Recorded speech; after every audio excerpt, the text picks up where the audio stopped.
Hey everyone, I'm Fox 26 Houston meteorologist Allison Gargaro, and I want to go over some weather changes that will be happening this weekend. And boy, you are going to feel the humidity the second you step outside. Already this morning, we have been monitoring some very light rain. I mean, it's almost difficult to see, but out into Liberty County, up toward Lake Livingston, there has been a few sprinkles on top of the fog that we've been seeing this morning.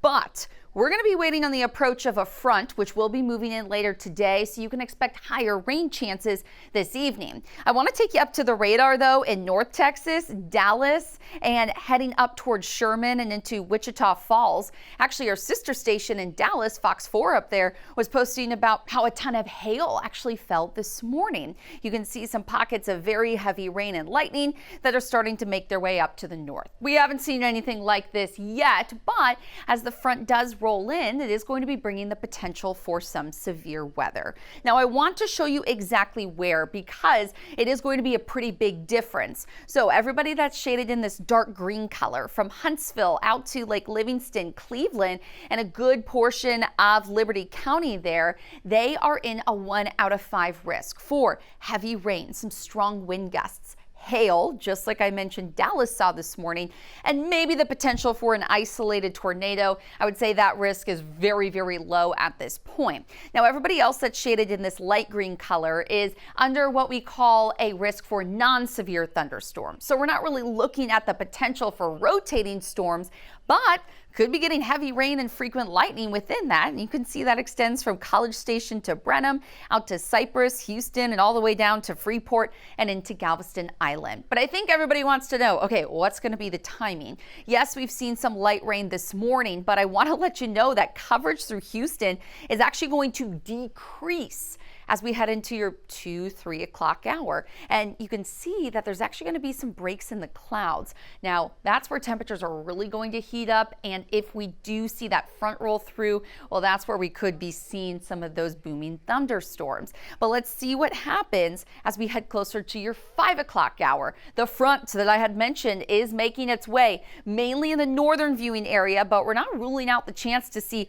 maybe some very heavy rain along the I-10 corridor. Then the front will be sweeping through Houston around 7. Now, it really depends on where you are. We know how big Houston is. Maybe for some folks, it's going to be closer to 6, other folks closer to 8. But right around that evening hour is when the front rolls through. Now, through Houston, remember I mentioned really not a high chance for anything severe, but take a look at these storms developing around 59, 69 up into Liberty County, and then points to the north and east. That's where we could be seeing the potential for anything strong to develop.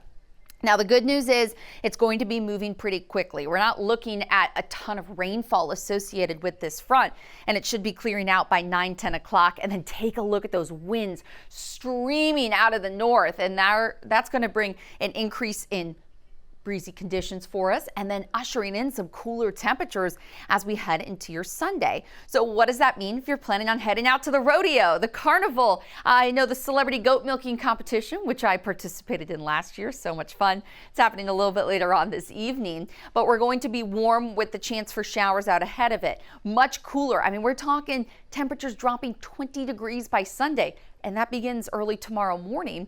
Then we'll be rebounding back to the 70s for spring break Monday. Oh, the weather's looking fabulous. The only caveat is, yes, the front's rolling through. It's not going to be bringing much in the way of relief from our allergy levels. Tree pollen is up and in a big way. But the thing is, weed, grass, and mold spores also at about a medium value. So overall, because I think a lot of folks are wondering, okay, it's spring break, either this week, this coming week, or the following for my kiddos. What can we expect? And this upcoming Friday through the following Tuesday, oh yeah, temps are going to be well above average. And right now, our region in Southeast Texas and a good portion of the state is going to be dry. So looking ahead to this upcoming Friday, maybe a few showers possible as early as Thursday, but right now it looks like Friday into Saturday, but temps are going to be rising in a big way. So if you like the 80s, next week is for you, and you can see those wake up temperatures will be returning back to the 60s, but we do got to get through a few cooler mornings. We'll be back to wake up temps in the 40s starting tomorrow and continuing into early next week. As always, remember to download the free Fox Local app. That's where you can stay up to date on weather where you live.